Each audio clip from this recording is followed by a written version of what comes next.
Cerita dimulai ketika seorang pria yang bernama Wenpang sedang berdebat mengenai bosnya dengan seorang wanita yang bernama Hong Zhao. Bos dari Hong Zhao adalah si Xionian, seorang wanita pembunuh yang saat ini sedang memberikan waktu kepada musuhnya untuk kabur sebelum ia menghabiskan satu botol minumannya.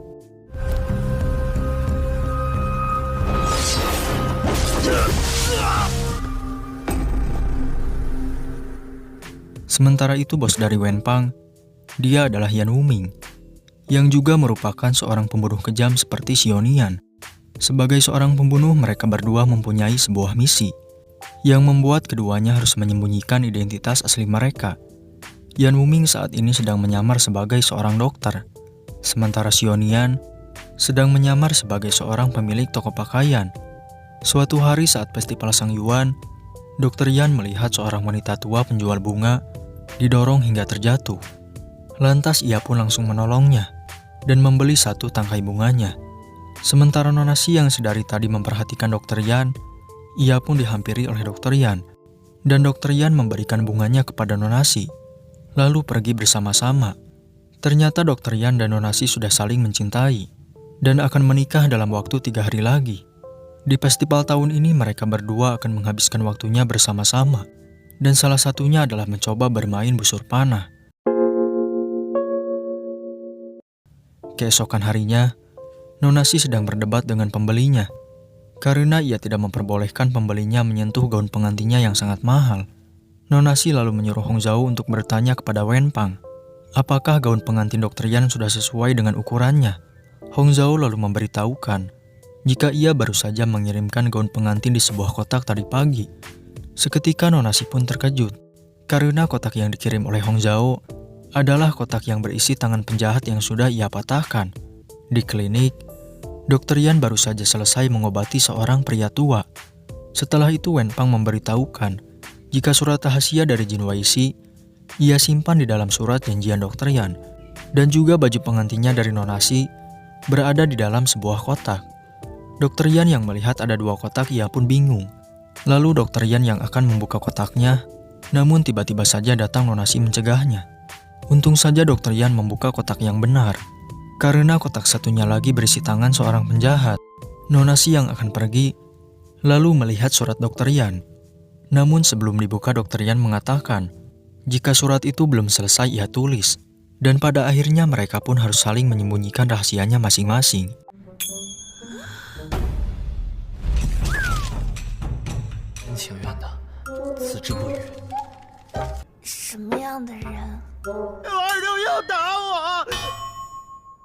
Sesampainya di rumah, Nona Si membayangkan ketika ia pertama kali bertemu dengan Dr. Yan. Saat itu Dr. Yan menyelamatkannya dari sekumpulan orang yang sedang mencarinya. Di sini Wenpang bertanya mengenai surat rahasia, dan ternyata surat rahasia itu memberitahukan jika Duk ada di sini. Di sebuah tempat Yan Wuming datang menemui Duk, yang merupakan pejabat tinggi pelindung pangeran. Yan Wuming beranggapan jika Duk akan mencegahnya menikahi Xionian, namun ternyata Duk hanya memperingatinya saja.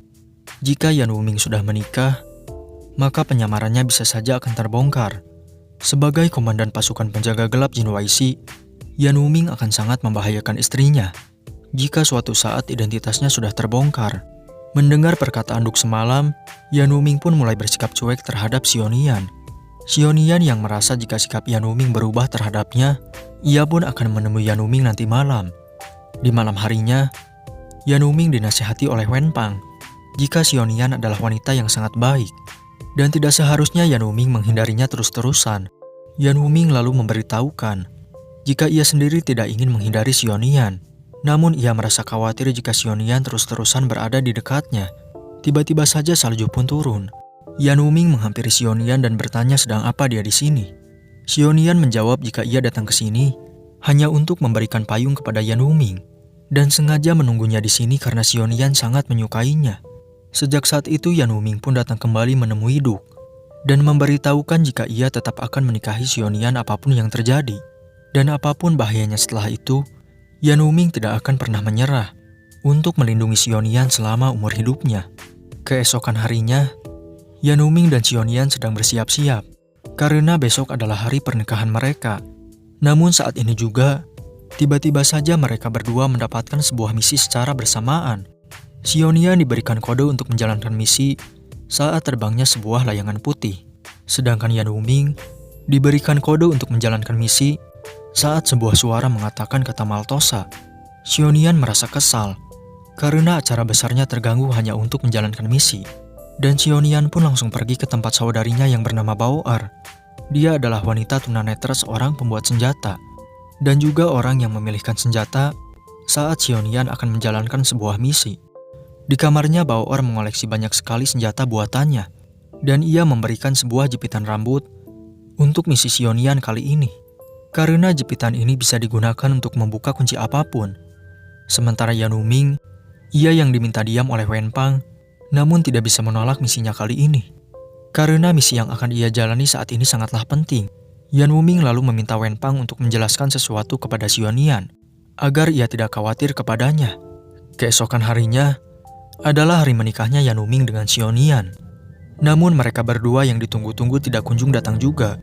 Hingga di malam harinya, Yanuming dan Xionian yang sudah pulang dari misi, mereka berdua sedang mengganti pakaiannya di tempat yang sama. Yanuming merasa jika ada seseorang di sebelahnya, dan ia terkejut saat melihat ada Xionian. Mereka berdua yang sama-sama tidak datang di acara pernikahan. Yanuming beralasan jika temannya tiba-tiba saja terkena stroke. Sedangkan Xionian, ia beralasan sudah mengambil baju pengantinnya yang salah diambil orang.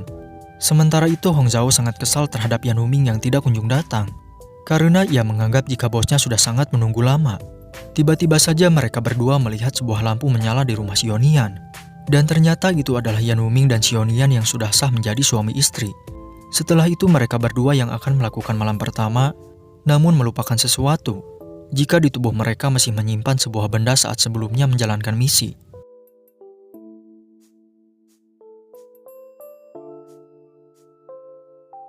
Di pagi harinya, Xionian memberikan roti kukus kesukaan suaminya, yang ia dapatkan dengan mengancam seorang pembuat roti kukus yang sudah tidak mau lagi menjual rotinya. Tak lama kemudian, datang Hongzhao memberitahukan jika di tokonya ada seseorang sedang membuat masalah. Seketika jiwa pembunuh Xionian pun meronta-ronta, dan ia baru sadar saat Yanuming memanggilnya. Di toko, pria ini menuduh jika pakaian yang ia beli di sini beracun, karena membuatnya kini sering gatal-gatal. Xionian pun yang datang lalu menjelaskan jika kain di tokonya semua menggunakan sutra, jadi tidak mungkin ada racunnya. Tak lama kemudian Yanuming pun datang. Di sini mereka berdua yang sama-sama ingin mengurus membuat masalah ini, namun keduanya tidak ada yang mau mengalah.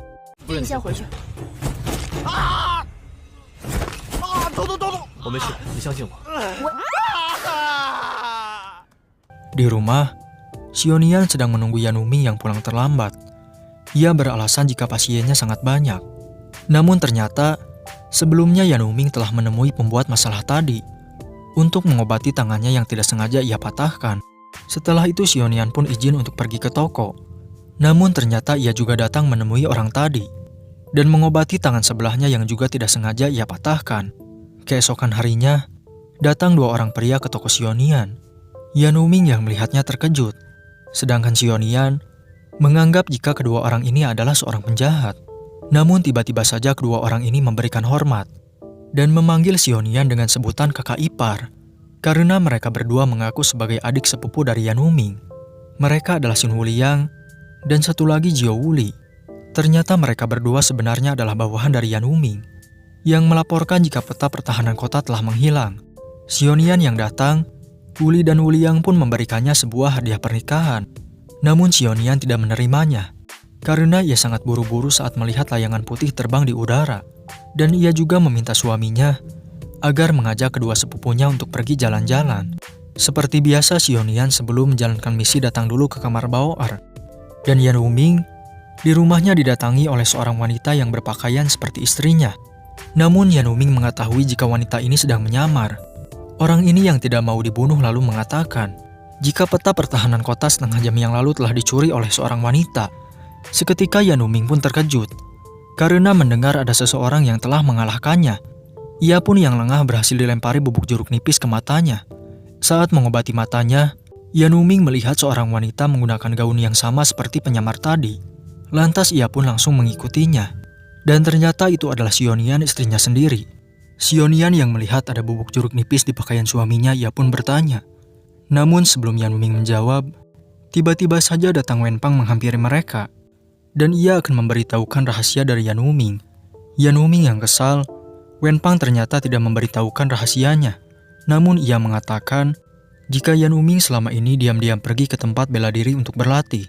Hal itu Wenpang lakukan agar Xionian tidak curiga siapa yang telah menaburkan bubuk jeruk nipis di pakaian suaminya. Xionian yang mendengar suaminya telah dipukuli, ia pun sangat marah. Namun setelah itu ia pun sadar jika dirinya sedang menyamar sebagai wanita baik, lembut, dan anggun. Di toko, Hongzhao melihat Baor keluar dari rumah karena ia ingin pergi jalan-jalan ke pasar. Sementara Wenpang yang baru saja datang, ia bertanya tentang Baor kepada Hongzhao. Hongzhao pun memberitahukan jika dia adalah adik dari Xionian yang baru saja pindah dari kampung halamannya. Baor yang akan tertimpa kain langsung diselamatkan oleh Wenpang, dan ia tiba-tiba saja meminta izin untuk menyentuh wajah Wenpang. Wenpang yang mengizinkan, hal itu membuatnya sangat gugup. Dan Hongzhao yang melihat wajah Wenpang memerah, ia pun bertanya, apakah warna merah itu karena kain yang jatuh kepadanya? Namun Wenpang yang tidak bisa menjawab, ia pun malu dan segera pergi dari sana. Di klinik, Wenpang sedang galau karena Baor.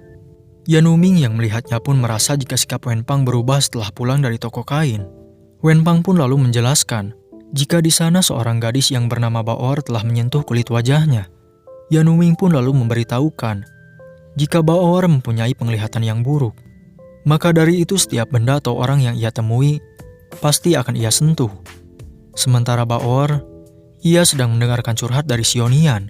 Xionian berencana akan memberikan sebuah senjata kepada suaminya agar ia bisa melindungi dirinya tanpa harus pergi belajar ke tempat bela diri. Sedangkan Baor, ia merasa jika orang yang dulu menyelamatkannya saat remaja adalah Dr. Wenpang. Setelah itu Xionian mencoba lipstik barunya karena ia ingin terlihat berbeda di depan suaminya.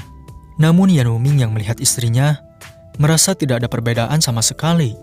Lalu Xionian yang merasa ada sesuatu di tubuh suaminya, Yanuming pun lupa jika ada plat komandan di dalam pakaiannya. Ia pun lalu beralasan akan memberikan sebuah hadiah kepada istrinya. Di sini Yanuming memberikan sebuah bubuk jeruk nipis kepada Xionian agar jika Xionian dalam bahaya, ia bisa menggunakan bubuk itu untuk pertahanan. Namun di dalam hatinya Xionian merasa sangat hina jika ia menggunakan bubuk ini untuk melawan musuh. Mereka berdua yang sampai saat ini belum mengetahui identitasnya masing-masing sangat khawatir terhadap satu sama lain. Dan setelah itu Xionian pun memberikan sebuah belati untuk Yanuming membela diri. Di dalam hatinya Yanuming merasa jika belati ini bahkan tidak akan bisa untuk memotong apel. Xionian sengaja memberikannya belati itu agar Yanuming mengerti jika istrinya tidak mau dirinya belajar ilmu bela diri yang malah akan membahayakannya. Saat Yanuming pergi, Xionian mengeluarkan semua anggur yang ia punya. Namun sebelum ia meminumnya, tiba-tiba saja Yanuming pun datang. Xionian beralasan jika anggur itu ia gunakan untuk eksperimen membuat sebuah pangsit. Xionian yang melihat layangan putih, ia pun akan pergi dengan alasan akan membeli bumbu pangsit. Sementara Yanuming yang juga mendengar kode misi, ia beralasan akan pergi ke klinik karena banyak pasien yang menunggunya. Di sini Yanuming diberitahu jika seorang Sandra yaitu Pangeran Jisoo akan menyembunyikan identitasnya untuk kembali ke kota. Dan Yanuming sebagai anggota dari Jin YC akan ditugaskan untuk melindungi pangeran sampai ke kota dengan aman. Karena jika ia tidak mau atau sampai mengkhianati Jin YC, maka dirinya tidak akan dibiarkan hidup. Sementara Xionian, ia datang menemui Jong, yang merupakan atasannya di organisasi anak panah. Xionian tidak mau menjalankan misinya untuk membunuh Sandra Pangeran Jisoo, karena hal itu bertentangan dengan prinsipnya. Jong mengancam akan memberitahukan identitasnya jika Xionian tidak menyetujui misinya ini dalam waktu 3 hari. Namun Xionian sudah mempunyai jawaban jika dirinya tetap tidak mau menjalankan misi ini. Di sini Xionian diberikan anggur oleh Baoer. Anggur buatannya ini sudah diracik sehingga aromanya seperti bunga osmanthus. Baoer melakukan hal itu agar Xionian tidak ketahuan oleh suaminya jika ia sangat suka minum anggur. Setelah itu Xionian meminta Yanuming untuk menciumnya. Dan benar saja jika suaminya hanya mencium harum bunga osmanthus. Saat akan tidur, Yanuming masih memikirkan misinya dari Jin Weixi. Namun ia akan mencoba untuk tidur, agar istrinya tidak tahu jika ia mempunyai masalah. Xionian yang mengecek jika suaminya sudah tidur, ia pun segera mengambil anggur pemberian Bao'er dan meminumnya sampai habis. Yanuming ternyata belum tidur, dan Xionian yang mabuk, ia memberitahukan suaminya jika ia sangat suka minum anggur. Keesokan harinya, Xionian terbangun di siang hari. Ia mengingat kejadian semalam, saat dirinya mabuk dan jujur kepada suaminya. Xionian pun lalu bergegas untuk pergi menemui suaminya. Yanuming yang tahu jika anggur semalam buatan Bao'er, ia pun memujinya, karena aromanya sangat harum dan enak. Ia juga tidak marah kepada istrinya, asalkan kedepannya Xionian tidak lagi meminum anggur secara sembunyi-sembunyi. Xionian lalu bertanya kepada suaminya, bagaimana jika ia mempunyai sebuah rahasia, dan hal itu sangat berbeda dengan dirinya saat ini. Apakah Yanuming akan marah dan menyesal menikah dengannya? Yanuming pun menjawab, tidak peduli seperti apa penampilan Xionian, dan ia tidak akan pernah menyesal menikahi Xionian. Di sisi lain, Wenpang sedang menggantungkan sebuah obat dan makanan di pintu rumah Bao'er. Ia yang ketahuan pun beralasan jika dirinya khawatir kepada Bao'er, karena sekarang ini sedang musimnya orang-orang terkena flu. Tiba-tiba saja Bao'er meminta izin untuk ia mencium Wenpang.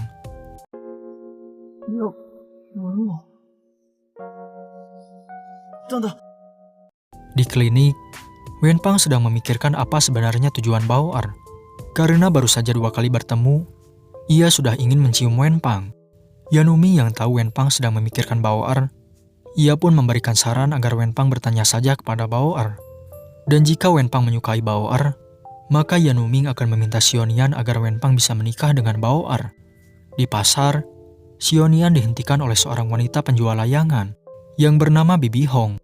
Ia sedang membahas layangan yang ternyata adalah sebuah kode misi untuk Xionian. Xionian lalu bertanya mengenai ciri-ciri orang hamil. Dan ternyata semua yang dikatakan oleh Bibi Hong sudah ada padanya selama sebulan ini. Xionian pun lalu memberitahukannya kepada suaminya. Di malam harinya, Yanuming sedang mengecek denyut nadi Xionian, karena ia tidak menyangka jika istrinya hamil di saat seperti ini. Tiba-tiba saja Yanuming mendengar sebuah kode dari Wuli dan Wuliyang. Mereka akan pergi ke sebuah tempat dan bertemu dengan seorang wanita yang bernama Qian, yang merupakan pengawal dari Pangeran Jisoo. Qian memberikan sebuah giok cacat kepada Yanuming, yang padahal ia saja belum menyetujui misinya dari Duk. Di luar, mereka dikejutkan dengan kedatangan Xionian. Xionian yang marah, Wuliyang pun lalu menjelaskan jika Yanuming datang ke sini karena permintaannya untuk menemaninya menemui wanita yang ia cintai. Tiba-tiba saja datang Nona Qian, yang bersikap seolah-olah ia adalah wanita yang dicintai oleh Wuliyang. Hal itu membuat Xionian malu dan bersikap baik terhadap Wuliyang. Xionian yang menganggap jika dirinya benar-benar hamil, Yanuming pun memintanya untuk pergi memeriksanya ke klinik. Namun Xionian yang tahu dengan kondisi tubuhnya, ia pun tidak mendengarkan perkataan suaminya. Keesokan harinya, Xionian sedang sibuk membuat desain baju untuk bayinya nanti. Sedangkan Yanuming yang khawatir, ia datang menemui Duk dan bersedia akan menjalankan misinya menjaga Sandra. Dengan syarat setelah itu ia diizinkan untuk pensiun. Sementara Xionian, ia tahu jika Bibi Hong adalah orang yang selalu menerbangkan layangan untuknya. Ia yang mengaku hamil, kedepannya tidak bisa dulu menjalankan misi. Namun pada saat Bibi Hong memeriksanya, ternyata Xionian tidak memiliki denyut nadi hamil. Xionian pun lalu pergi menemui suaminya. Dan ternyata saat diperiksa, Xionian memang benar tidak hamil. Ia meminta maaf dan merasa sangat kecewa. Ternyata Yanuming sudah tahu dari awal, karena ia sebelumnya sudah mengecek nadi Xionian. Yanuming sengaja tidak memberitahukan Xionian, karena ia merasa Xionian sangat bahagia saat menganggap jika dirinya sedang hamil. Keesokan harinya, Wenpang ketahuan sedang mengintip oleh Xionian. Ia datang ke sini karena ingin bertemu dengan Bao'er. Namun Bao'er yang sedang pergi, Xionian pun menyuruhnya agar menyusul Bao'er ke rumah Juxian. Di jalan Bao'er beberapa kali menabrak orang. Untung saja datang Wenpang meminta maaf dan membagikan uang agar orang-orang memberikan jalan kepada Bao'er.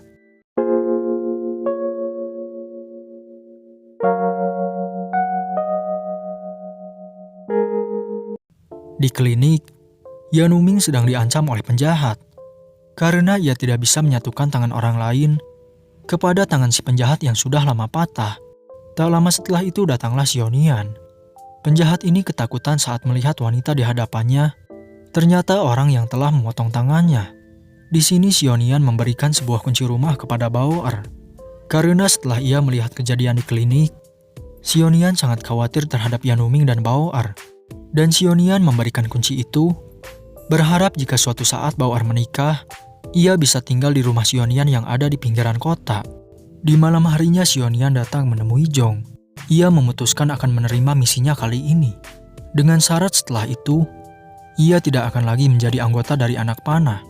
Keesokan harinya, Xionian membuka peta pertahanan kota. Sedangkan Yanuming, mereka juga sedang membuka peta pertahanan kota yang sebelumnya sudah disalin oleh Jin Weishi. Mereka bertiga berencana akan memancing si pembunuh menggunakan pangeran palsu. Seperti biasa, Xionian datang ke kamar Bao-er untuk mengambil senjata. Misinya kali ini adalah untuk membunuh.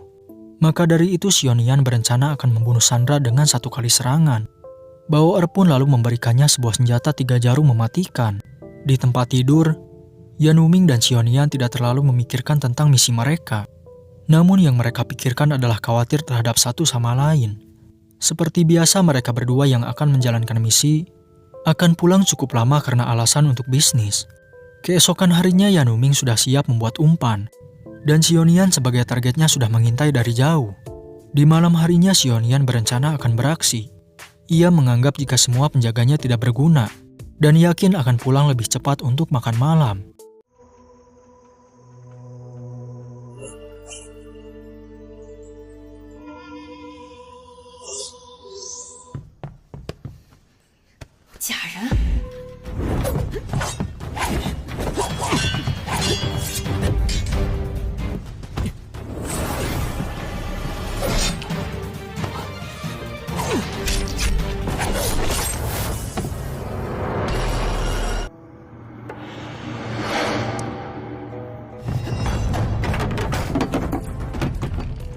Xionian yang terluka tidak menyangka jika lawannya sangat kuat, dan Bao-er juga baru kali ini melihat Xionian terluka.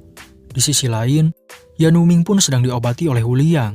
Wu Liang juga tidak menyangka jika ada seorang pembunuh yang melukai tuannya ini. Di rumah mereka berdua yang bertemu saling melepaskan kerinduannya, karena tidak tahu akan seperti apa jika mereka tidak kembali dengan selamat. Keesokan harinya, Yanuming dan Xionian sama-sama merasakan sakit pada bahunya. Dan seperti biasa mereka berdua yang saling bertanya, punya alasannya tersendiri. Yanuming lalu bertanya, jika ia menemukan selembar kain bernoda darah di halaman tadi malam. Xionian pun lalu beralasan, jika itu adalah darah Bao-er karena semalam mencoba belajar membuat pakaian. Di sini Xionian diberitahu, jika orang-orang yang tinggal di halaman kedua Qianshan adalah Jin Weishi. Mereka adalah orang-orang yang selalu bersembunyi di antara orang-orang biasa. Xionian lalu menyuruh Bibi Hong untuk memberikan informasi di tokonya saja, agar tidak sembunyi-sembunyi seperti ini. Di sisi lain, Yanuming sedang melihat senjata Xionian yang dilempar tadi malam. Ia mengira jika pencuri peta pertahanan kota adalah orang yang sama dengan pembunuh tadi malam. Setelah itu Wenpang memberitahukan jika Sandra telah kembali ke kota. Yanuming yang tidak mau Wenpang terlibat, ia pun memberitahukan jika tangan Bao-er terluka tadi malam. Tiba-tiba saja di luar datang Qian. Ia diperintahkan pangeran agar membawa Yanuming kepadanya.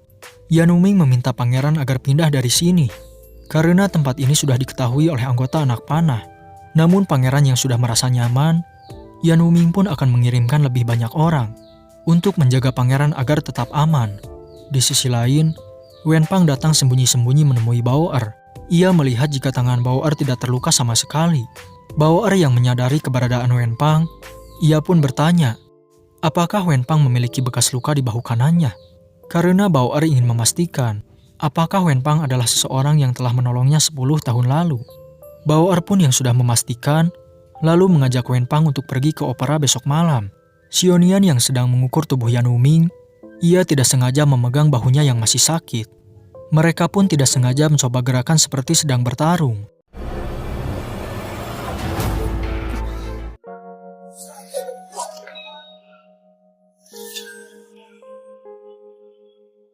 Mereka berdua yang sama-sama curiga Namun sama-sama juga tidak menyangka.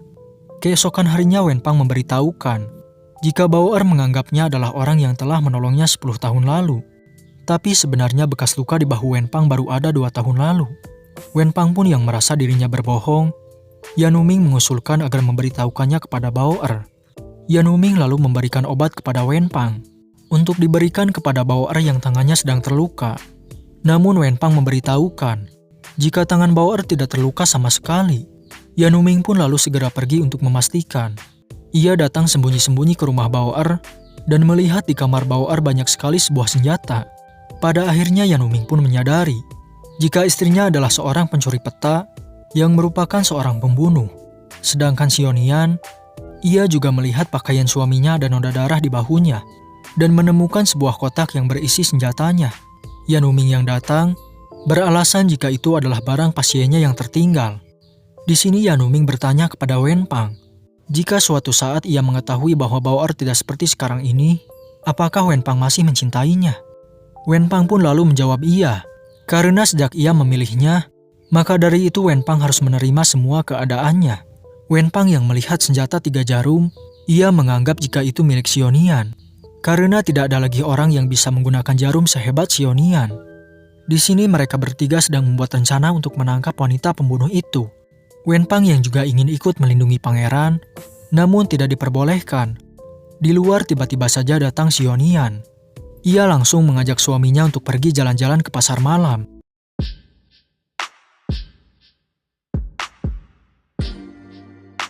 Keesokan harinya, Yanuming yang sedang bermain catur bersama pangeran, tiba-tiba saja di luar datang Xionian. Ia yang ingin masuk namun dicegah oleh Qian. Sebelumnya Xionian sudah mencari Yanuming ke klinik, namun saat di jalan, ia melihat suaminya pergi ke sini lalu mengikutinya. Pangeran menjelaskan jika Dr. Yan datang ke sini karena untuk memeriksanya. Xionian memberitahukan jika hari ini adalah hari ulang tahunnya. Ia juga membawakan suaminya sebuah pakaian yang akan mereka pakai nanti di festival Lentera. Xionian meminta Yanuming agar mencoba dulu pakaiannya, agar ia dapat mengubahnya jika ada kekurangan. Di sini Yanuming ingin memakai sendiri pakaiannya. Namun Xionian sebagai istrinya, ia mengatakan jika dirinya hanya membawa pakaian saja dan tidak membawa senjata apapun. Xionian pun yang menemukan sebuah senjata tajam di pakaian suaminya. Ia curiga jika suaminya selalu membawa senjata ini saat mereka tidur. Yanuming meminta Xionian untuk pulang dan menunggunya, karena tempat ini bukan tempat yang sesuka hatinya ia datangi. Yanuming khawatir jika saatnya sudah tiba, ia tidak akan bisa melindungi Xionian. Xionian meminta Yanuming untuk datang nanti malam, karena itu adalah janji yang sudah mereka buat sebelumnya. Di sini Xionian masih memikirkan misinya untuk membunuh pangeran. Namun jika Yanuming tidak menemuinya nanti malam, berarti Yanuming tidak menyimpan hati sama sekali kepadanya dan hanya ingin melindungi pangeran.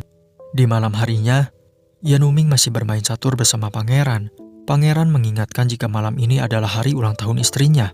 Yanuming pun lalu meminta izin untuk pergi, dan ia akan mengirimkan banyak orang ke sini agar menjaga pangeran tetap aman. Di sisi lain, Xionian sudah lama menunggu suaminya yang tidak kunjung datang. Tiba-tiba saja Yanuming yang datang. Hal itu membuat Xionian sangat bahagia, namun ia pun langsung marah saat mengetahui jika dirinya sedang dikepung oleh pasukan Jin Weishi. Xionian menganggap jika ini adalah rencana dari Yanuming dan meminta Yanuming untuk tidak mengikutinya jika ia tidak mau dibunuh. Di sini Xionian menyuruh Hongzhou untuk pergi ke opera sekarang juga dan tidak boleh pulang sebelum fajar tiba. Yanuming pun yang datang. Ia juga meminta Hongzhou untuk pergi ke opera menemani Bao dan Wenpang. Sedangkan Yanuming akan menemui Xionian dan menjelaskan kesalahpahamannya tadi.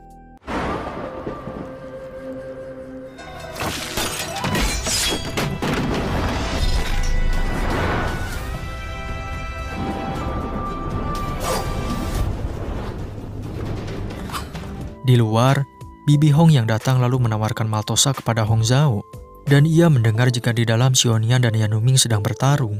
Di pertarungan kali ini Yanuming tidak serius melawan Xionian, namun ia hanya menahannya saja dan berusaha untuk menjelaskan pada Xionian.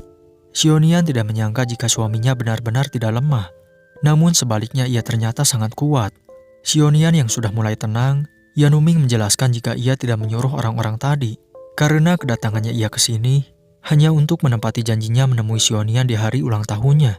Bao'er dan Wenpang yang sudah pulang dari opera, mereka melihat Bibi Hong dan Hong Zhao tertidur di luar.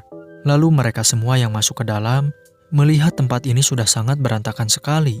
Keesokan harinya, Xionian mengambil anggur yang ia simpan dan memberikannya satu kepada Yanuming.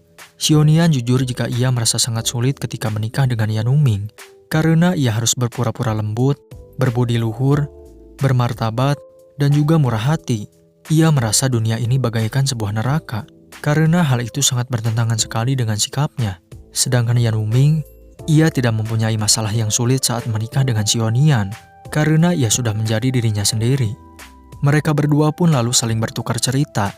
Jika pada hari pernikahan, Yanuming pergi karena mendapatkan misi mendesak dari Jin Weishi, sedangkan Xionian, ia pergi karena untuk mencuri peta pertahanan kota, yang ternyata ia sembunyikan di bawah tempat tidur mereka.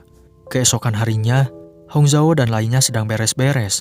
Mereka pun lalu melihat Yanuming dan Xionian terlihat sangat mesra, seperti tidak terjadi apa-apa tadi malam. Yanuming yang akan pergi, meminta Wenpang untuk mengambil peta pertahanan kota di kamarnya.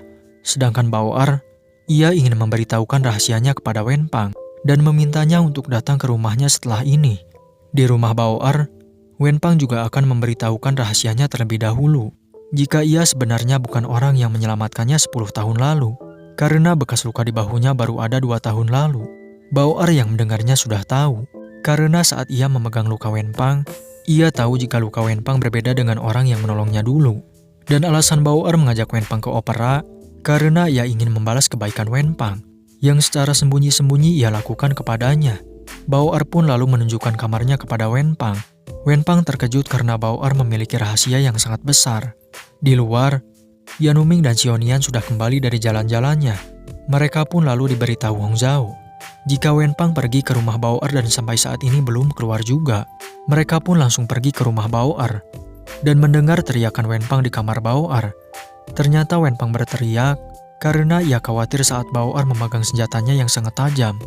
Di malam harinya, Wenpang terkejut karena mendengar jika orang yang telah mengambil peta pertahanan kota adalah Xionian. Xionian pun memberitahukan jika Bao'er bukanlah seorang pembunuh sepertinya, karena dia hanya bisa membuat senjata saja. Yanuming pun bertanya siapa ketua organisasi anak panah. Xionian menjawab jika ketuanya adalah Zhong, namun ia tidak tahu siapa nama aslinya, karena Zhong tidak hanya menyembunyikan identitas, namun juga penampilannya. Yanuming yang akan memberikan Xionian anggur, Wenpang mengatakan jika itu adalah anggur hadiah pemberian dari Duke. Xionian yang melihatnya pun merasa jika ia punya anggur seperti ini. Setelah dicari ternyata benar saja. Jika anggur miliknya pemberian dari Zhong adalah anggur yang sama seperti milik Yanuming, pada akhirnya mereka berdua pun curiga jika Duke dan Zhong adalah orang yang sama. Keesokan harinya, Yanuming dan Xionian datang ke kediaman pangeran. Xionian mengaku jika ia adalah orang dari anggota anak panah yang sebelumnya ingin membunuh pangeran. Di rumah, Xionian sangat kesal karena pangeran tidak marah sama sekali saat mengetahui jika Xionian adalah orang yang mencoba membunuhnya. Sedangkan Yanuming, ia sedang berpikir jika Duke dan Zhong adalah orang yang sama, mengapa mereka berdua diberikan misi yang berbeda. Mereka berdua pun lalu pergi menemui Bibi Hong. Bibi Hong juga orang yang sama yang mengirimkan pesan kepada Duke melalui makanan maltosa yang ia jual. Ternyata benar saja, jika Duke dan Zhong adalah orang yang sama, yaitu pejabat tinggi pelindung pangeran. Ia tidak menyangka jika mereka berdua sudah mengetahui identitasnya masing-masing, namun tidak saling membunuh. Yanuming yang meminta penjelasan, tiba-tiba saja datang pangeran. Ia ternyata adalah dalang di balik semua ini. Pangeran sengaja mengetes Yanuming, apakah dia cocok menjadi kandidat sebagai pengawal pelindungnya, karena ia telah yakin jika Xionian adalah kandidat pembunuh bayarannya yang terbaik. Pangeran lalu menagih janji kepada Yanuming. Jika Yanuming pernah berjanji akan membawa pangeran ke kota kekaisaran, apakah ia sekarang bersedia? Pangeran pun memberikannya waktu 3 hari untuk menjawab pertanyaan ini. Di sini Wuli dan Wuliang tidak menyangka jika Xionian adalah anggota dari anak panah. Mereka juga tidak menyangka jika Duke bukan hanya orang dari istana, namun ia juga ketua Jin Weishi dan bos dari Xionian. Tiba-tiba saja Wenpang pun datang. Ia mengatakan jika Duke adalah orang yang berbahaya. Yanuming dan Xionian dijadikan kandidat terbaik pangeran hanya agar pangeran bisa menghindari pengadilan istana. Karena pangeran pernah diam-diam ingin membunuh adiknya pangeran kedua, yang masih berusia 5 tahun. Yanuming dan Xionian pun lalu menyuruh Wenpang melakukan hal yang penting, yaitu menulis surat janjian untuk melamar Bao-er. Di kediamannya, Pangeran dan Duk sedang membahas permasalahannya dengan istana. Tiba-tiba saja di luar datang Yanuming. Ia akan menepati janjinya mengantarkan pangeran ke kota kekaisaran. Tujuan pangeran pergi ke sana untuk mengambil tahta yang seharusnya menjadi miliknya. Karena saat ayahnya meninggal, ayahnya malah menunjuk adiknya yang berusia 5 tahun untuk menjadi penerus kaisar. Setelah itu Yanuming pulang membawa gajinya dari pangeran. Karena gaji ini akan ia gunakan untuk membantu acara pernikahan Wenpang dan Bao-er. Yanuming pun yang besok akan mengantarkan pangeran. Ia meminta Xionian untuk pergi berbelanja bersama Wenpang dan Bao-er. Di sini Xionian mengeluarkan beberapa senjata Bao-er. Ia memberitahukan suaminya jika di sana sangat berbahaya. Maka dari itu Yanuming harus berjaga-jaga dengan membawa senjata yang tidak terlalu mencolok. Yanuming lalu meyakinkan Xionian jika ia hanya akan mengantar pangeran saja dan tidak akan ikut campur dengan urusan kekaisaran. Xionian pun yang khawatir meminta suaminya agar berhati-hati dan semoga mereka berdua bisa makan malam bersama besok malam. Keesokan harinya, pangeran berterima kasih karena Yanuming sudah menjaganya sampai ke kota kekaisaran dengan selamat. Yanuming pun langsung pergi karena tidak akan ikut campur dengan urusan pangeran dan kekaisaran. Setelah itu Qian memberitahukan jika kekaisaran sekarang sedang melemah. Pangeran pun lalu sangat menyayangkan karena Yanuming tidak bisa ia kendalikan. Qian pun lalu membunuh para anggota Jin Weishi dan Yanuming dikepung oleh pasukan pangeran. Di sisi lain, Xionian yang akan menjemput suaminya pun dikepung oleh pasukan pangeran. Tak lama kemudian Wenpang pun datang. Ia langsung membawa Yanuming pergi dari sana.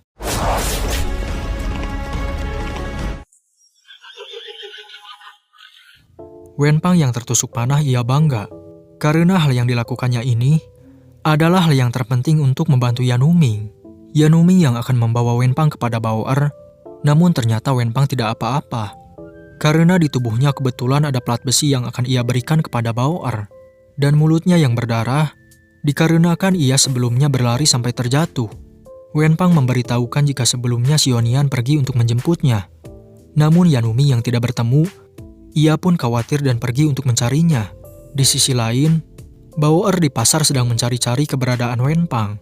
Karena ia sebelumnya sudah janjian dengan Wenpang, ia pun yang akan dihampiri oleh prajurit, lalu dibawa pergi oleh Wenpang.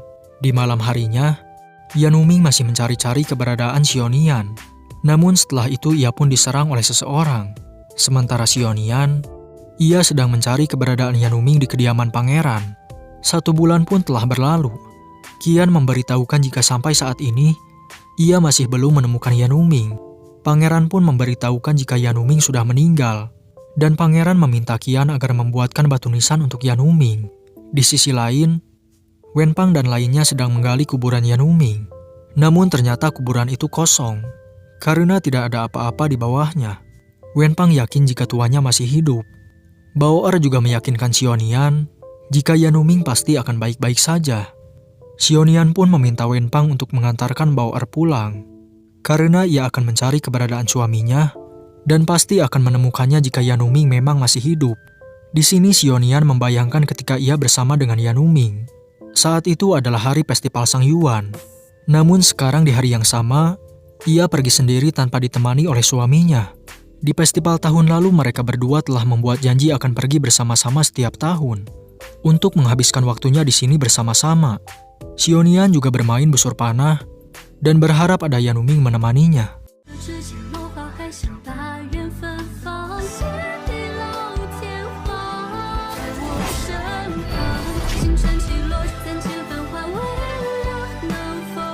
Yanuming datang karena ia akan menepati janjinya pada Xionian, yaitu pergi ke festival Sang Yuan setiap tahun dan menghabiskan waktu bersama-sama. Mereka pun saling melepaskan kerinduannya dan sangat bahagia karena bisa bertemu kembali. Keesokan harinya, Yanuming dan Xionian sudah pindah ke rumah mereka di pinggiran kota. Begitu juga dengan Wenpang dan Bao-er. Film pun diakhiri ketika Yanuming dan Xionian pergi ke pasar dan mengejar seorang pencuri. Tidak peduli seperti apa kekurangan orang yang kamu cintai, ketika kamu sudah memilihnya, maka kamu harus menerima semua keadaannya. Jadilah diri sendiri ketika sedang menjalin sebuah hubungan, karena jika tidak, hal itu malah akan menyusahkan untuk dirimu sendiri.